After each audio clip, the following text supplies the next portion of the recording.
Hey guys! I finally watched The Rise of Skywalker and have a lot to say about it and the saga as a whole. So I'm going to review all 9 films in 3 videos, give each film a rating, and at the end, rank them all. I'm going to do something that I don't see enough of and tackle these films as, well, films. I won't be focusing much on the lore or fans, production or media coverage or controversy, but rather on little things, like script, acting, action, and cinematography. Not saying the former means nothing, but when I grade these movies, you'll know it comes from a genuine filmmaking analysis, and not from anyone in love with or mocking of this epic series. With that out of the way, here's an unbiased review of the original Star Wars trilogy. Let's do it! And so we start with 1977's A New Hope, the one that revolutionized special effects and changed sci-fi films for decades. I can only imagine the wonder people shared when seeing lightsabers for the first time, the creatures, space dogfighting, and the first ever on-screen depiction of cancel culture.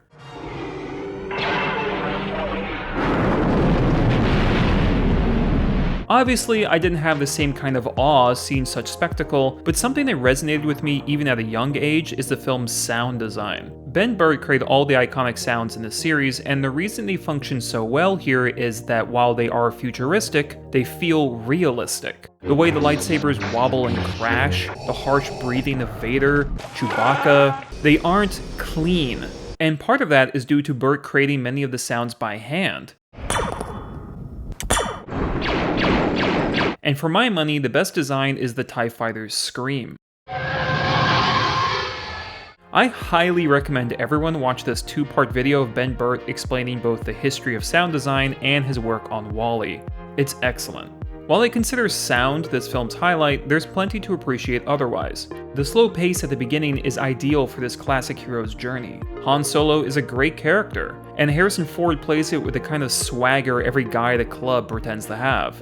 I know the main characters are archetypes, but they're interesting, well-defined, and work well together. And best of all, this trilogy actually takes them in interesting directions, rather than just have them yell someone's name for 3 movies. Right!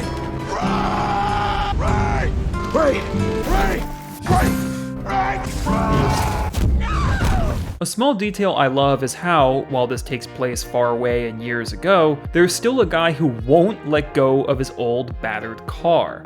What a piece of junk! She may not look like much, but she's got it where it counts, kid. Idiosyncrasies like that give a character, no matter what time period or environment, relatability. Small aside, what's the relationship between Han and Chewbacca? Chewie is his friend and co-pilot, but he's also a fluffy creature that Han treats like a pet.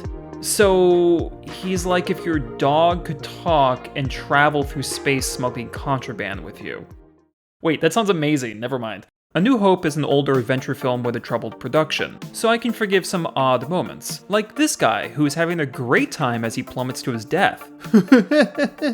Or this alien who sounds like Donald Duck having a panic attack. Which way?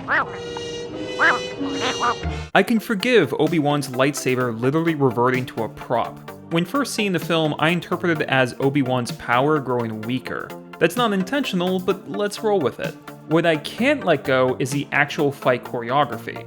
It sucks. And I know it's more about their relationship than combat, but the dialogue comes across as a placeholder. Now I am the master. Only a master of evil, Darth. This spin move makes me laugh every time. Oh, here I go! I can picture how mind-blowing these gunfights were in the 70s, but it's not exciting for me to watch actors flail with guns while bolts fly all over the screen. Also, there's something a bit unnatural about how Lucas sets up this world. Like this movie is a parent at a zoo pointing to everything and going, "Ooh, look at that one! Oh, look at that one! Oh, it's an elephant playing piano!" The cantina scene is the worst offender of this, and honestly, probably the most cheesy scene in film history. At least someone's arm got chopped off. But where this world is set up well is through the props and music. This is something I'll discuss in my Harry Potter ranking video as well. When you put out a first film in a series, you have to establish its iconography. You basically get one shot with the main cast, the theme song, and various props, and pray they resonate with audiences.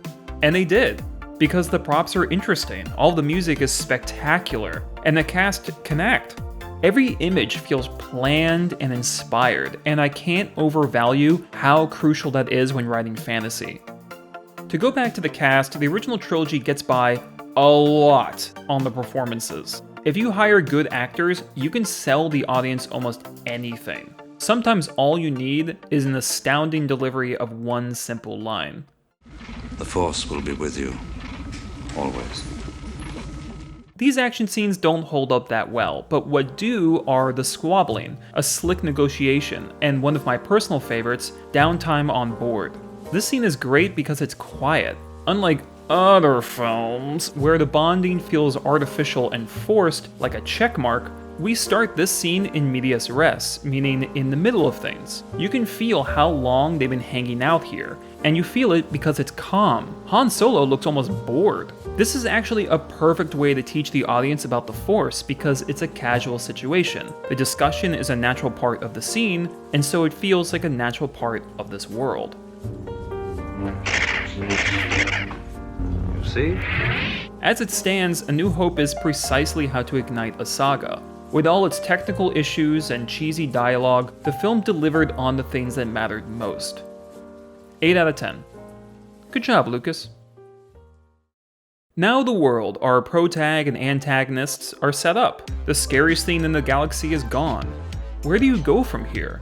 You know, I wonder if Lucas ended the first film so cleanly, just in case the sequels didn't happen. Kinda like The Matrix, but instead of the sequel becoming the poster child for screenwriters' self-colonoscopies, Empire did everything a good sequel does. Take what was established, elaborate, and play, without losing sight of the end goal. The smartest move by A New Hope, and it seems funny to even call it smart because it's so obvious, was having the main players spend a good chunk of time together before the sequel.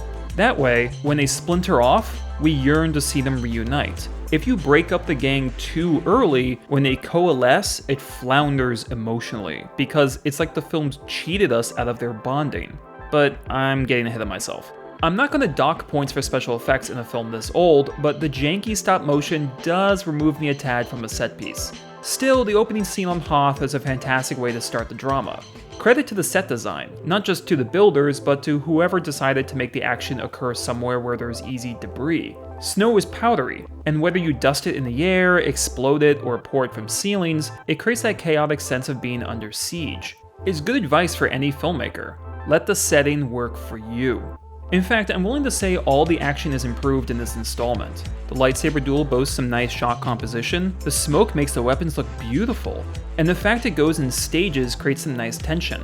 When Vader pops out of the corner, looking about 3 times the size as usual, it's frightening. The whole sequence at Cloud City comes across like a prison escape movie, and every scene on board the Millennium Falcon is always fun. They're like family road trips. There's a conscious decision to make Empire less comedic than A New Hope, but there are enough moments of levity to spice things up. Yoda is straight out of Sesame Street. Han not accepting that he needs a new ship already is hilarious. It's not fair. It's not fair. That's not fair. And to this day, the film still boasts the most accurate depiction of every white girl on Cinco de Mayo.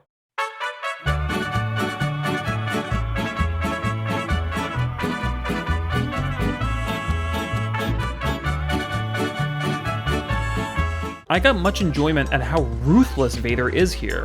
It's logical since he is conflicted with both his anger at the rebellion and the realization that his son is among them, so he lashes out at his officers.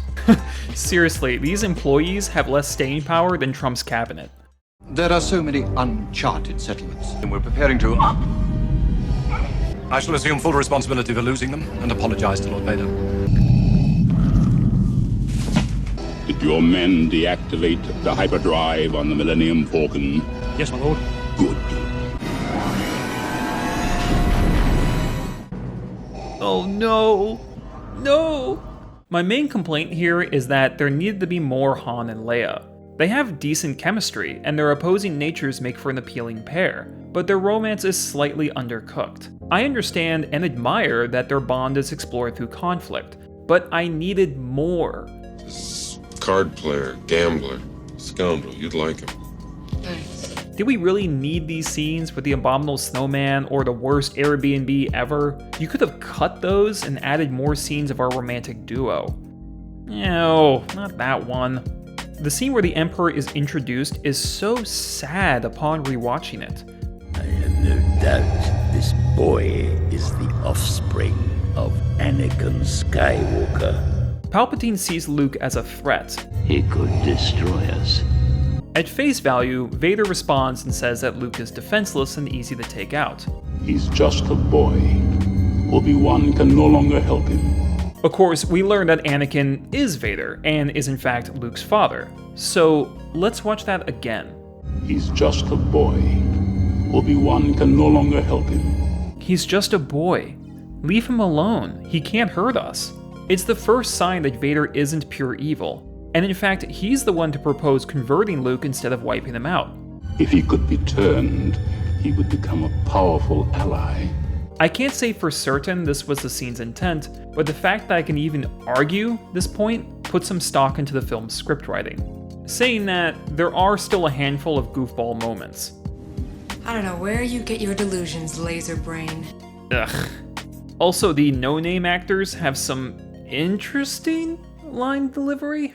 So you'll have to stay very close to your transports. 2 fighters against a Star Destroyer. 2 fighters against a Star Destroyer. Man, I haven't even talked about Empire's biggest strength, and that's the cinematography. The sets look more crisp, the shots more detailed but without being cluttered. Vader's isolation and inhumanity is on full display in his breathing pod. My personal favorite shot is this nice little camera movement that says, without words, you all are so screwed.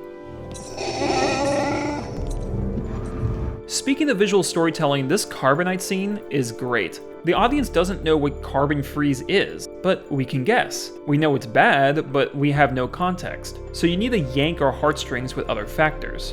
Both the music and lighting are harsh and dramatic. The orange and blue color scheme pops. And as for acting, I want you guys to re-watch this scene and pay close attention to the facial expressions. Han is trying to reassure Leia, but he's about to cry. Leia looks horrified. And in all that smoke, Vader is at his most intimidating. You know, this one lost so much of the first film's goofiness, it's almost like Lucas didn't— An underdeveloped romance and unnecessary scenes do drag Empire down, but through its mature themes, beautiful visuals, and improved action, it succeeds both as its own film and as a sequel. 8 out of 10. And so we've reached the end of the trilogy. Will our heroes succeed? Will this serve as the first ever example of the third in the trilogy being the best? And is it a great film in its own right? Yes, no, and no, but it's still pretty good. I'll start by saying that this film is where Lucas's bad habits begin to emerge. The opening is enjoyable, for sure. It's worth noting to any artist that sometimes all you need to do is change the color of something and you can make the audience perk up. Han being blind adds a new obstacle to the escape plan. The Rancor sounds and looks awesome.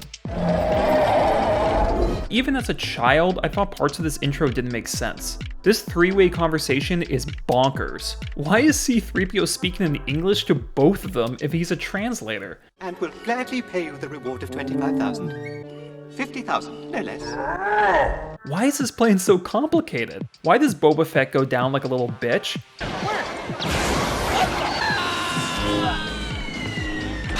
Why is there another cantina scene? I know you're setting the mood for Jabba's lifestyle, but it feels too familiar. And God help you if you watch the special editions and see how George improves this scene.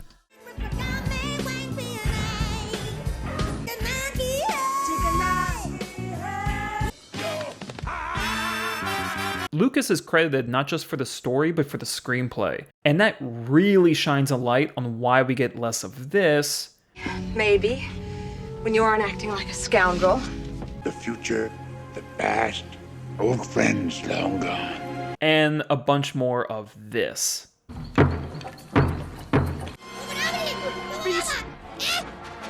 And while we're on negatives, creating a second Death Star is lazy writing. The Ewoks' inclusion is a topic so beaten to death the bat's about to break. So I'll just say I liked them as a kid mostly because of their traps. However, even then, I thought the Ewok speeder chase was stupid. Unless you're making a parody, don't craft an exciting scene like this and then do it again as a farce. Ignoring the bad green screen, this chase is paced perfectly.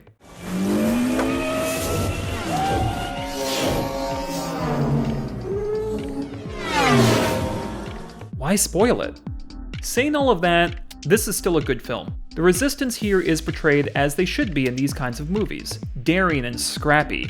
The dogfight in particular rings hectic, in the best sense. The combination of different set pieces doesn't work as well here as it did in 4 and 5 because the tones are too different, and also because Endor doesn't hold a candle to Luke's showdown with Palpatine and Vader. This bit is slow, yes, and a bit repetitive. Palpatine tries to persuade Luke so much and repeats himself so often that he reminded me of those pests who chase you down with clipboards. With all of your hatred, let the hate flow through you. Give in to your anger. The hate. Use your aggressive feelings. Power of the dark side. Dark side from the dark side. But the drama is there. Now that we see Palpatine pulling the strings, we sympathize with Vader for the first time. It is too late for me, son. He stands silent, like a dejected servant. We can picture this same pitch being given to Vader years past, and how he's now remembering it, maybe thinking he should have given Palpatine a rain check. The ensuing fight contains all the acrobatic swashbuckling that Lucas clearly took inspiration from, and honestly, the combat itself isn't even that good, but doesn't need to be. We understand everything they are communicating both with and without dialogue. You couldn't bring yourself to kill me before, and I don't believe you'll destroy me now. The throne room and use of shadows is ominous, and John Williams' score is cold, operatic, and fitting for the scene. When Luke finally snaps, we get so caught up in the action that we too almost have to take a breath when it's over, and realize, holy shit, I just got a little bloodlust too. The image of Vader pleading and breathing heavy has always given me an emotional pang. I wish the Endor scene had just been a little more serious, because it could have complemented the other two sections beautifully. Cutting to and from silly shenanigans actually pulls some of the gravitas away from a scene this heavy. We as audience members have to emotionally refocus when this happens. As climactic and satisfying as this showdown is, it could have hit even harder. Just to finish up, none of the dialogue is earth-shattering, and Fisher is surprisingly off her game. Come on, tell me, what's going on? Carrie? Wake up. Wake up. We're rolling, Carrie. I can't tell you. You have a power I don't understand and could never have. And while the dark side is, for better or worse, defeated, a darker side, which is Lucas's love of all things cheesy and convenient, reared its head in a few places.